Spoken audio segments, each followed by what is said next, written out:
class of '69 has expressed a desire to have one of their own group speak to them and for them at this morning's commencement. There was no debate, so far as I could ascertain, as to who their spokesman was to be. Miss Hillary Rodham, a member of this graduating class, she is a major in political science and a candidate for the degree with honors. She is also cheerful, good-humored, good company, and a good friend to all of us, and it is a great pleasure to present to this audience Ms. Hillary Rodham.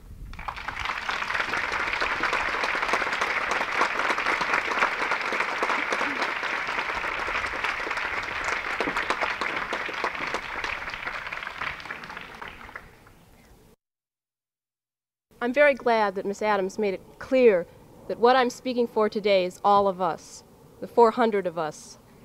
And I find myself in a familiar position, that of reacting, something that our generation has been doing for quite a while now. We're not in the positions yet of leadership and power, but we do have that indispensable element of criticizing and constructive protest. Part of the problem with just empathy with professed goals is that empathy doesn't do us anything. We've had lots of empathy, we've had lots of sympathy, but we feel that for too long, our leaders have viewed politics as the art of the possible. And the challenge now is to practice politics as the art of making what appears to be impossible possible. The question about possible and impossible was one that we brought with us to Wellesley 4 years ago. We arrived not yet knowing what was not possible. Consequently, we expected a lot. Our attitudes are easily understood, having grown up, having come to consciousness in the first 5 years of this decade, years dominated by men with dreams, men in the civil rights movement, the Peace Corps, the space program. So we arrived at Wellesley, and we found, as all of us have found, that there was a gap between expectation and realities.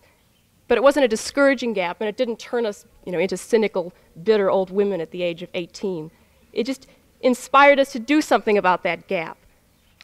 What we did is often difficult for some people to understand. They ask us quite often, why, if you're dissatisfied, do you stay in a place? Well, if you didn't care a lot about it, you wouldn't stay. It's almost as though my mother used to say, I'll always love you, but there are times when I certainly won't like you. Our love for this place, this particular place, Wellesley College, coupled with our freedom from the burden of an inauthentic reality, allowed us to question basic assumptions underlying our education. But we also know that to be educated, the goal of it must be human liberation, a liberation enabling each of us to fulfill our capacities so as to be free to create within and around ourselves. The struggle for an integrated life existing in an atmosphere of communal trust and respect is one with desperately important political and social consequences.